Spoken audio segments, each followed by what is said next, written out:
LK99이 한반도는 물론 전세계 관심으로 들썩였던 가운데 상온상압 초전도체의 발견이 사실일 경우 이 기술이 여러 과학기술 분야에 미칠 혁신 가능성 중에서도 양자 컴퓨팅 연구 분야의 빠른 발전 가능성이 현실적으로 논의되는 수준입니다. 오늘은 진짜 상온상압 초전도체가 개발이 되는 경우 기존 컴퓨팅의 혁명을 가져다줄 양자 컴퓨터를 진짜 제대로 이해해보고 상온상압 초전도체가 도대체 왜 양자 컴퓨터에도 혁신을 주는지 제대로 파헤쳐봅니다. Let's give it a quantum computing shot!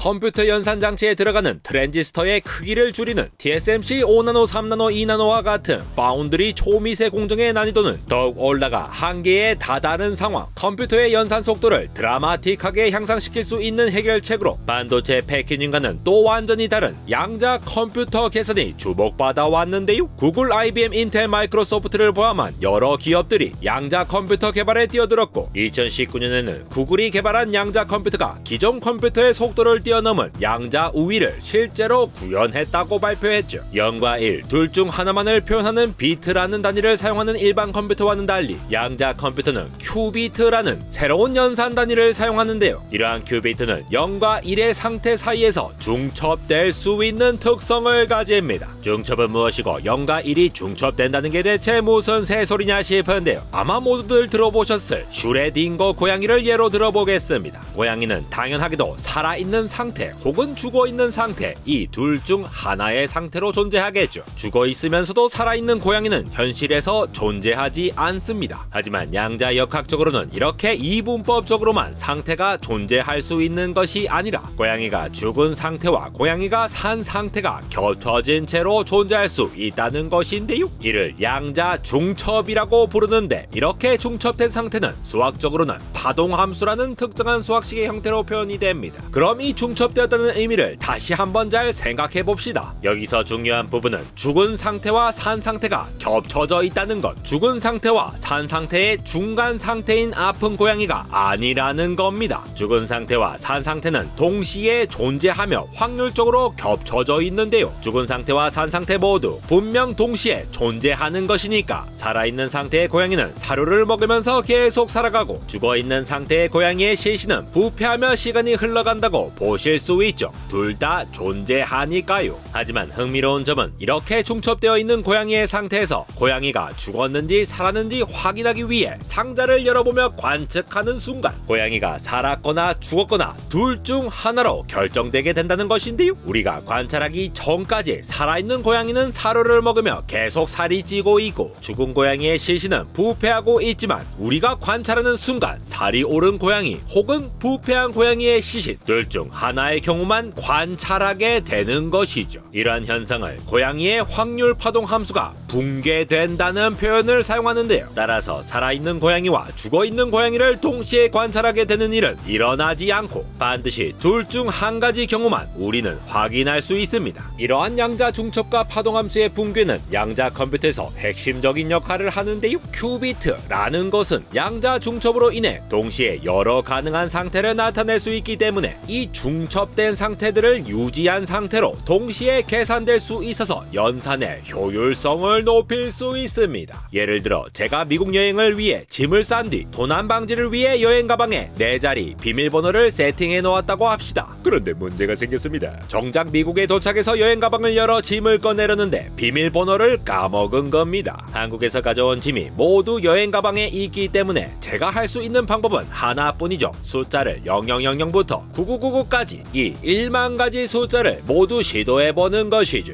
정말 끔찍한 일이기는 하지만 숫자 하나를 시도하는데 2초 정도 걸린다고 가정하면 6시간 이내로 가방을 열 수 있을 것입니다. 하지만 이 문제를 양자역학적으로 본다면 어떨까요? 방금 말씀드렸다시피 큐비트는 여러 상태가 중첩된 상태를 가질 수 있습니다. 만약 제가 큐비트와 같이 양자역학의 영향을 받는 존재라고 가정할 경우 마치 어벤져스 인피니티 워의 닥터 스트레인지가 1600만의 경우의 수를 다다다다 겪는 순간처럼 여러 숫자를 비밀번호로 시도해보는 저의 여러 상태가 중첩될 수 있습니다. 다시 말해 0000을 시도하는 에러와 0002를 시도하는 에러부터 9999를 시도하는 에러까지 1만 가지 상태의 비밀번호를 시도하는 에러가 하나로 중첩되어서 1만 가지의 숫자를 한 방에 시도할 수 있는 상태가 되는 것이죠. 이와 같은 원리로 0000부터 9999를 표현하는 큐비트가 중첩된다면 이 모든 숫자 중 맞는 숫자가 있는지 확인하는 물리적 연산을 이 만 가지 숫자에 대하여 동시에 수행할 수 있습니다. 그리고 나서 그 중에 맞는 게 무엇인지를 찾으면 되는 것이죠. 이렇게 만들면 양자 컴퓨터가 너무나도 강력하게 느껴집니다. 확인해야 할 숫자가 몇 개든 적절히 중첩시키기만 하면 수만 개의 연산이든 수억 개의 연산이든 한 번에 수행할 수 있으니까요. 양자 컴퓨터의 개념에 대해 조금이라도 알고 계신 분이라면 여기까지는 익숙합니다. 하지만 실제로는 구현할 때에는 그렇게 상황이 단순하지 않죠. 이는 앞서 말씀드린 파동함수의 붕괴 때문인데요. 슈레딩거 고양이가 들어있는 상자를 열면 고양이가 살았는지 혹은 죽었는지 둘 중 하나로 결정되듯이 중첩된 큐비트도 우리가 무슨 값인지 알기 위해 확인하는 순간 하나로 결정되어 버립니다. 예를 들어 여행 가방을 열기 위해 만 가지 숫자를 시도하는 상황이 중첩된 에러들 중에 누가 맞았는지 확인하려는 순간 그 만 가지 에러들 중 단 하나의 에러만이 관측되어 버리는데요. 만 가지 에러 중에서 맞는 숫자를 입력한 에러는 한 명뿐이기 때문에 맞는 숫자를 입력한 에러를 확인하게 될 확률은 고작 0.01%밖에 되지 않죠. 이렇게 되면 사실상 고전적으로 6시간 동안 숫자 푸는 것을 시도하는 것과 다를 바가 없게 되는 것이죠. 그래서 이 양자 붕괴를 우회할 수 있는 특수한 경우에만 양자 컴퓨터가 고전 컴퓨터보다 확실한 우위를 볼 수가 있는데요. 다행히 방금 전에 비밀번호를 모두 시도해서 푸는 문제에 대해서는 양자 붕괴를 우회하는 수학적 알고리즘이 개발되어 있습니다. 이 알고리즘을 그로버 해법이라 부르죠. 그로버 해법은 먼저 만 가지 비밀번호를 시도하는 에러를 중첩시켰듯이 가능한 해를 큐비트에 중첩시키는데요. 이 단계에서는 모든 상태가 동일한 확률로 중첩되죠. 그리고 그로버 반복자라는 연산자를 통과하게 되는데 이 반복자는 두 부분으로 구성됩니다. 먼저 처음 부분은 찾고자 하는 해의 부호만을 반전시키는 부호 반전 연산자라는 겁니다. 예를 들어 여행 가방의 비밀번호가 0815라고 할 때 만 가지 숫자를 시도하는 중첩된 에러들 중에 0815를 시도하는 에러의 부호만이 뒤집히게 되는 것이죠. 그리고 나서 이러한 중첩된 에러들을 모두 간섭시켜 부호가 반전된 에러만이 그 확률이 증폭되고 나머지 에러는 확률을 감소시키는 두 번째 연산을 거치게 되는데요. 이를 여러 번 반복하게 되면 0815를 시도하는 에러만 남게 되고 나머지 중첩된 가능성들을 0으로 수렴하게 되죠. 이렇게 두 과정은 관측이라는 과정을 거치지 않은 상태로 반복되기 때문에 여전히 중첩 상태를 유지하게 되며 충분히 가능성이 수렴된 이후에 마지막으로 관측을 수행하면 정답을 시도하는 에러만 관측되게 되는 형태인 것입니다. 정확한 답을 얻기 위해서 이 그로버 반복자를 반복하는 횟수는 시도해야 할 숫자의 개수가 n개일 때 루트 n번만 반복하면 되는 것으로 알려져 있는데요. 1만 개의 숫자를 시도할 경우 100번만 반복하면 됩니다. 그로버 반복자가 반복되는 2초라고 해도 3분 20초 정도로 연산이 끝나는 수준인데요. 고전적인 방법으로 최대 6시간 가까이 걸렸던 것과 비교하면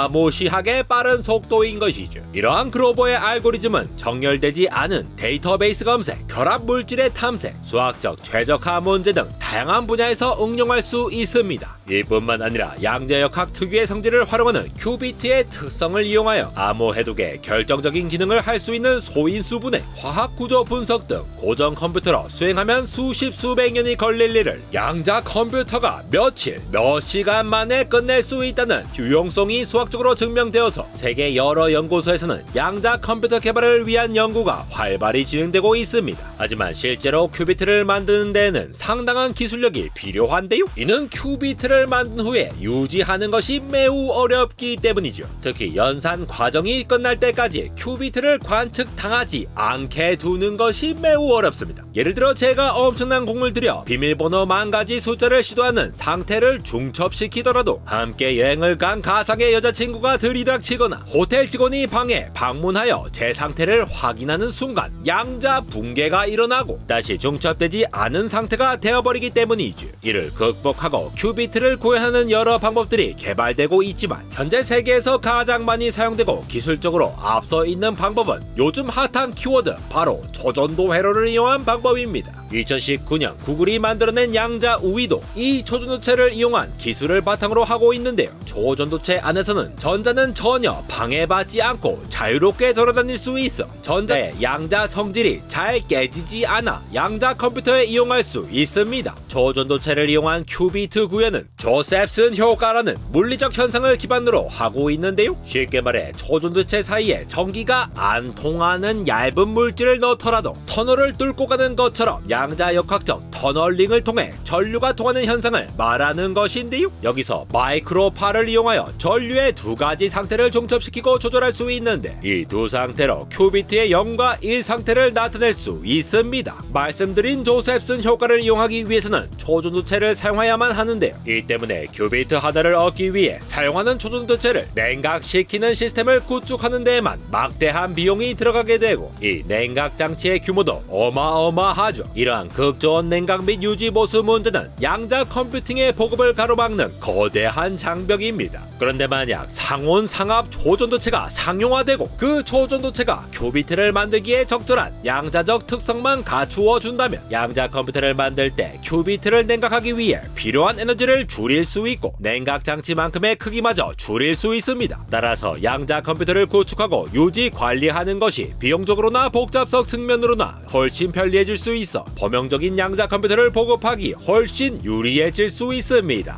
과연 상온 상압 초전도체의 이슈는 어떻게 종결이 될까요? 무엇이 되었든 지금의 이슈는 인류의 역사를 바꿀 엄청난 발견을 바라는 모든 이의 염원이 담겨 있습니다. 세계 최초 상온 상압 초전도체가 등장하더라도 이를 상용화하고 양산을 하는 데에는 그만큼 더 오래 걸릴 수 있겠지만 그렇게 탄생한 상온 상압 초전도체 물질을 통해 인류의 역사 한 페이지를 또 장식하며 인류가 또 한 번 큰 발걸음으로 도약하기를 진심으로 바라며 목소리를 점점 높여가고 있는 세계 모든 과학자, 공학자, 엔지니어들 모두 파이팅! 안달공학 에로였습니다.